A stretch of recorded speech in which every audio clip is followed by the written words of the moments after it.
자, 우리 지난 시간까지 해서요. 동아시아, 서아시아, 남아시아까지 살펴봤고요. 이제 유럽 쪽으로 넘어가게 될 텐데요. 오늘은 그 첫 시간인데 먼저 교과서로는 26쪽을 해볼게요. 26쪽입니다. 오늘 살펴볼 내용은요. 이제 그리스 세계의 전성기 시기였던 기원전 7세기에서 기원전 4세기 즈음을 이제 위주로 살펴볼 텐데 그 전에 26쪽에 나오는 에게 문명 살펴보고 지나가도록 할 거예요. 오늘 살펴볼 기원전 7세기에서 4세기 정도는 중국에서는 춘추전국 시대가 있었고요. 우리나라는 그 시기에 고조선이 있었다 그랬죠. 그다음에 서아시아에서는 우리가 배웠던 아시리아나 아케메네스 왕조 페르시아 같은 국가들이 있었어요. 인도에서는 불교가 막 형성되던 시기고요. 그래서 교과서를 보면요, 에게 문명이라는 문명이 등장합니다. 폴리스 성립 이전에 이제 그리스 지역의 문명이 등장한 것을 우리가 크레타 문명, 뭐 미케네 문명, 트로이 문명 통틀어서 에게 문명이라고 부르는데요. 소아시아 반도와 그리스 반도 사이에 있는 바다를 에게해라고 불러요. 그 에게해 주변에 있는 문명이다라는 의미로 이렇게 부릅니다. 이 에게 문명은 청동기 문화를 가지고 있었고요. 이집트 문명과 서아시아 지역, 그러니까 메소포타미아 문명의 영향을 받아요. 이 지역들이 이렇게 영향을 받을 수 있었던 이유는 우리 그 전에 살펴봤던 페니키아, 페니키아가 지중해 연안에서 이제 해상 무역 활동을 했다 그랬죠. 그러면서 이집트 문화와 서아시아 문화를 그리스 지역에 전파해 줬다 그랬습니다. 그들의 활동으로 인해서 에게 문명이 발전을 하게 됩니다. 근데 이 에게 문명은요, 이제 알 수 없는 이민족의 침입으로 몰락하고요. 그다음에 이제 한동안 그리스 세계의 암흑기라고 불리는 그런 시기를 지내게 됩니다. 그 암흑기를 지내면서 이제 교과서 126쪽으로 넘어가 보면 교과서 126쪽이에요. 폴리스들이 등장을 합니다. 그러니까 사람들이 자기네 동네를 지키기 위해서 이제 높은 언덕에 성과 요새를 쌓고 모여 살기 시작한 것이 도시 국가로 발전하기 시작한 건데요.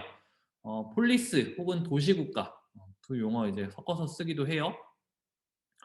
어, 전형적인 모습은 우리 뒤에 그림에도 보이는 이제 높은 곳에 요새가 있고 주위로 성벽이 있는 그리스의 아테네와 같은 모습이 전형적인 폴리스다라고 이야기를 하는데, 그런데 이제 아테네와는 다른 모습의 폴리스들도 있었다고 합니다. 이렇게 도시 국가들이 발전을 했는데 이들이 통일되지 못했던 이유는요. 그리스에 산이 너무나 많기 때문에 이게 교통이 원활하지 못해서 산지가 많아서 통일되지 못했다고 합니다. 그렇지만 이 도시 국가들, 폴리스들은요. 같은 신을 믿었고요. 같은 언어를 사용해요. 그래서 우리가 그리스 신화하면은 올림포스의 12신, 또 여러 가지 신화들이 있죠. 이런 것들을 공유했고 언어도 같은 언어를 썼고요. 그래서 4년에 한 번씩 우리가 같은 민족이다라는 거를 보여주는 행사를 하는데요. 그것이 올림피아 제전입니다. 그 중에서 이제 스포츠적인 부분을 떼서 오늘날에도 계속해서 하고 있죠. 올림픽. 4년에 한 번씩 올림픽을 여는데 이것이 그리스의 올림피아 제전에서 비롯되었다. 이렇게 이야기를 하죠. 그리고 그 외에도 군사동맹, 정치동맹 이런 것들을 맺어서 그리스인들끼리 하나의 나라는 아니지만 그래도 같은 민족으로서 의식을 가지고 이렇게 살아가게 됩니다. 우리는 오늘 그 폴리스들 중에서 대표적인 두 폴리스를 살펴보도록 할 거예요. 서로 대조적인 모습을 가지고 있다. 이렇게 얘기를 하는데요. 스파르타와 아테네, 아테네와 스파르타입니다. 자, 먼저 아테네인데요. 아테네의 도시 유적이에요. 아크로폴리스라는 도시 유적인데 높은 지역에 요새를 쌓았고요. 또 그 꼭대기에 신전을 두었습니다. 그리고 주변으로 이렇게 성벽이 있었는데 성벽은 지금 많이 유실되고 없지만 전형적인 폴리스의 모습을 보여주는 곳입니다.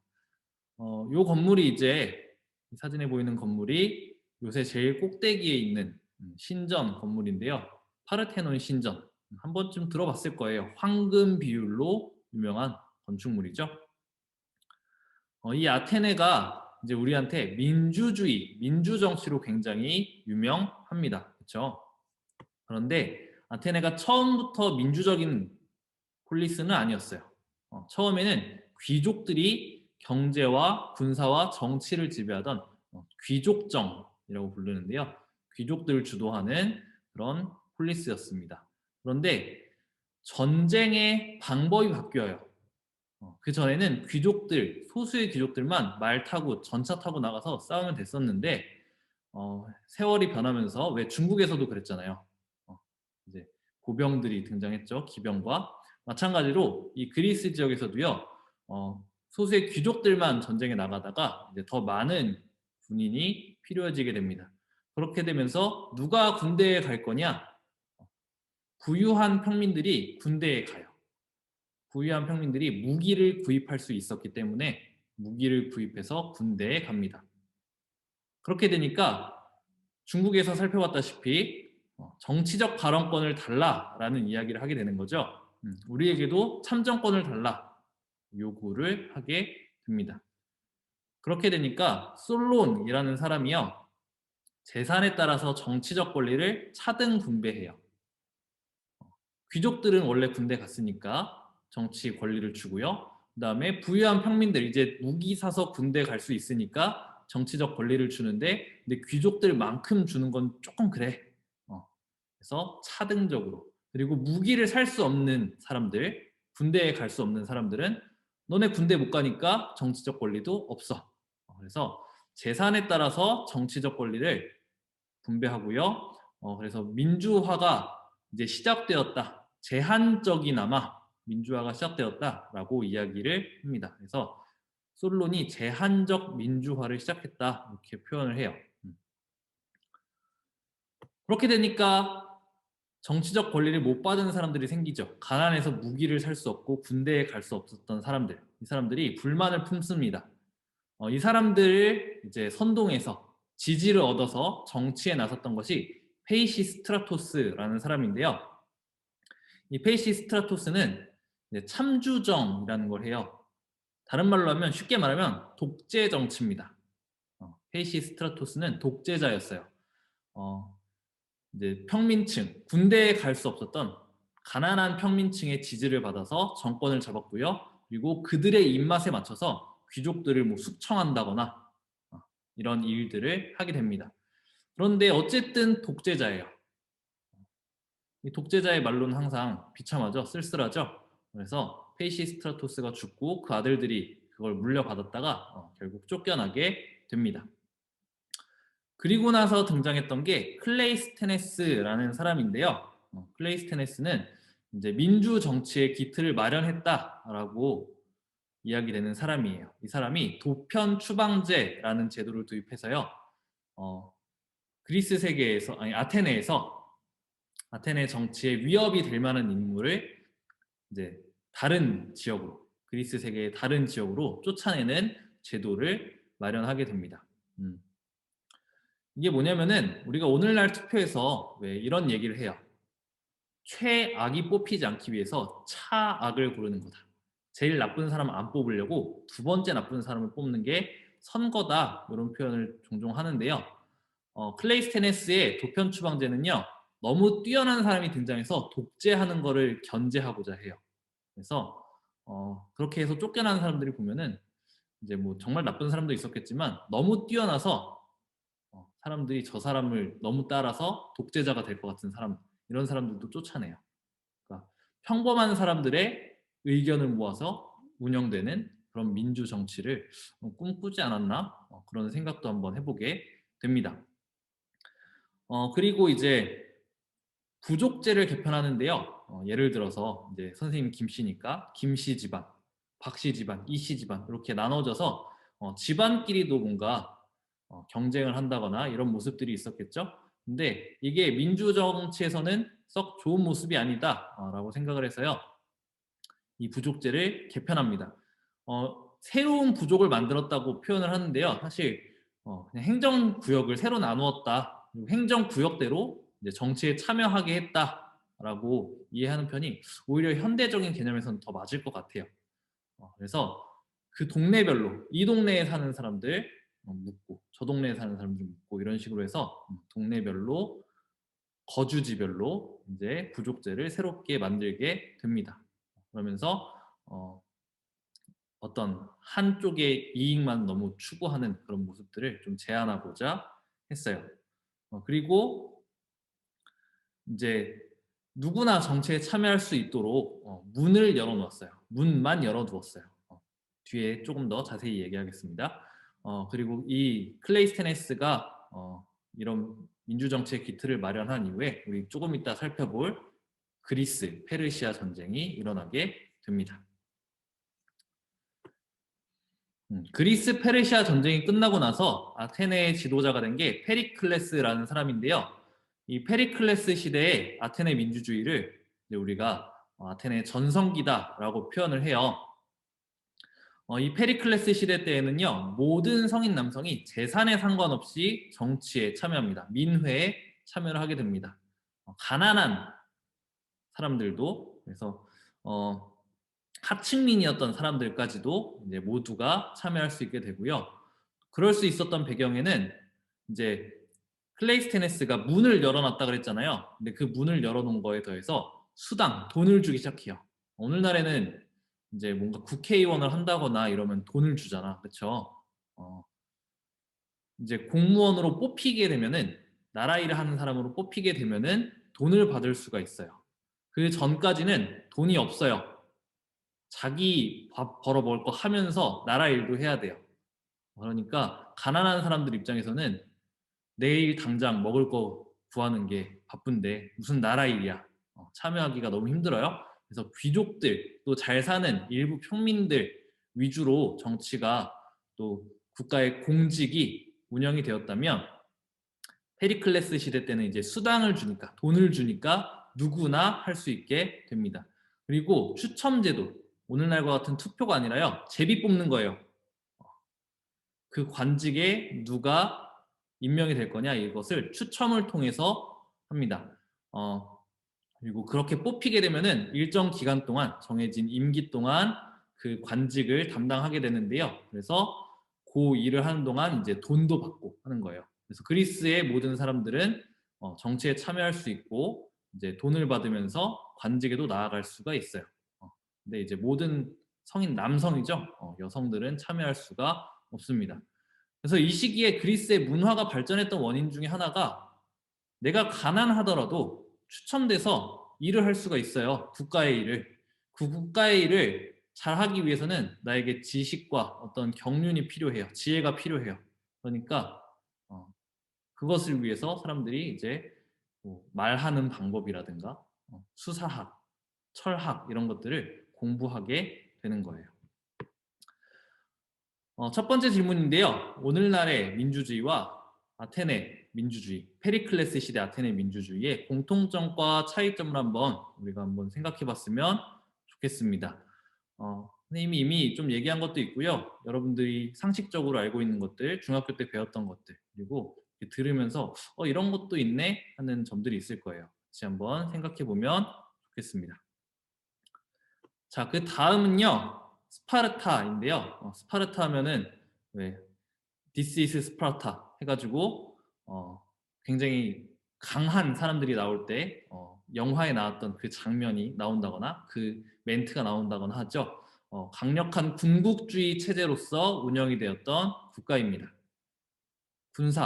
군대가 중심이 되었던 국가라는 거죠.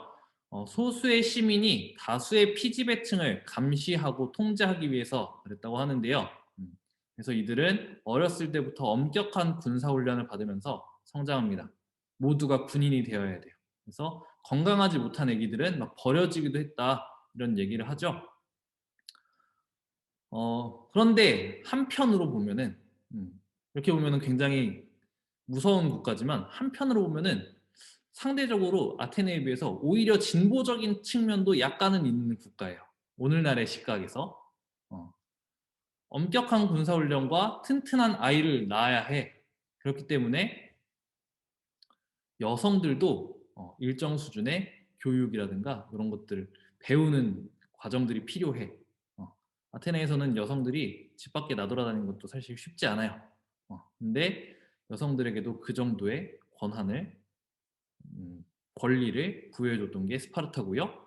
그 다음에 소수의 시민들이 단합하기 위해서는 모두가 동등해야 돼. 경제적으로 빈부격차가 너무 심해서는 안 돼.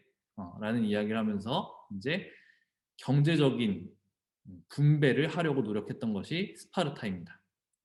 스파르타 하면은 이제 삼각 팬티만 입고 빨간 망토 두르고 투구 쓰고 이런 이미지가 우리에게 강한데요. 여기 뒤에 그림에도 오른쪽에 그런 그림이 있죠.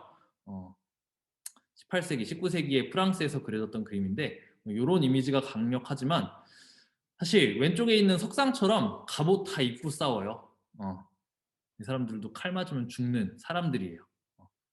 그래서 이런 소수의 사람들이 이제 중심이 돼서 또 군사 중심이었다 보니까 나중에 발생하는 문제들도 있습니다. 그건 조금 이따 살펴볼게요. 두 번째 질문인데요. 오늘날 스파르타에 대한 이미지가 있어요.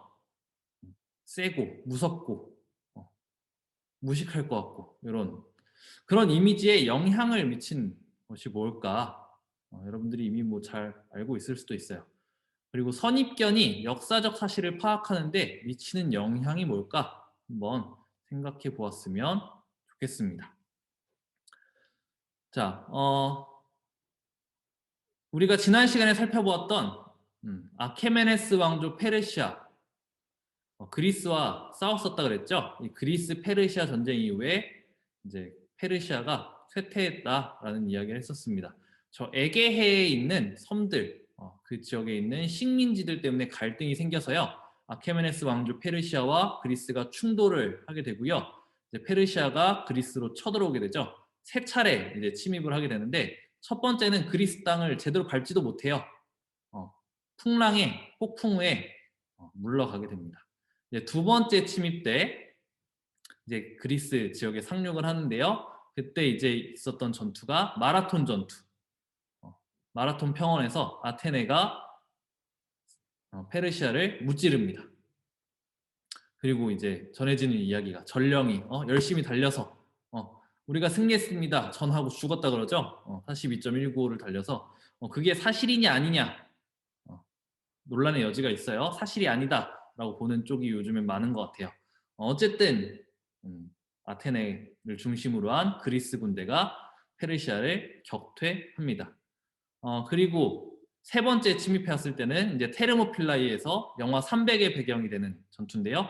스파르타 군대가 열심히 막다가 졌지만 이제 살라미스 해전, 그다음에 플라타이아 전투 같은 전투들에서 아테네 중심 또 스파르타 중심으로 그리스가 단결해서 승리를 거두게 되죠. 그 이후에 전쟁에서 승리한 이후에 델로스 동맹이라는 동맹을 맺는데요. 페르시아가 언제 또 쳐들어올지 모른다. 페르시아가 그리스를 호시탐탐 노리는 것 같다. 그래서 아테네를 중심으로 델로스 동맹을 맺고요. 그리스 세계를 지키려고 합니다.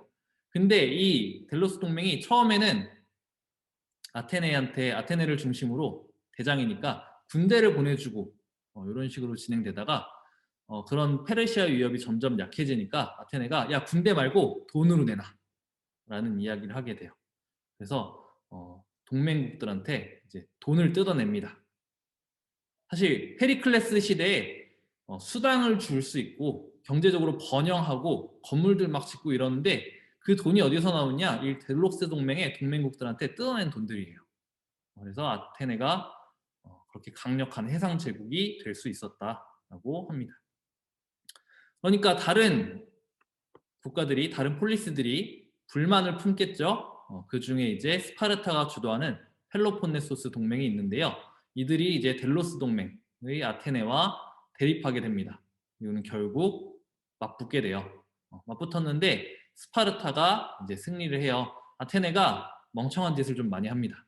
아테네의 민주주의가요 굉장히 좋아 보였지만 이게 조금씩 변질돼 가면서 누군가의 선동에 따라서 우 하는 게 생겨요. 야 이렇게 하면은 사람들이 와 따라가고 야 저렇게 하면 와 따라가고 어, 중우 정치라고 그러거든요. 데마고그 이렇게 얘기하는데 사람들이 잘 판단하지도 않고 누군가 선동하는 목소리에 따라서 막 움직이는 거예요. 그러다 보니까 아테네가 스파르타한테 패배를 해요. 그래서 스파르타가 그리스의 패권을 장악하는데요. 근데 스파르타의 패권도 오래 가진 못합니다. 왜냐면은 스파르타는 소수의 시민이었죠. 시민들이 너무 소수여가지고 전쟁하다 죽고 막 여러 가지로 시민들이 줄어가는데 이게 나아야 충원이 되는 거잖아. 근데 이게 순환이 안 되니까 점점 시민이 줄어요.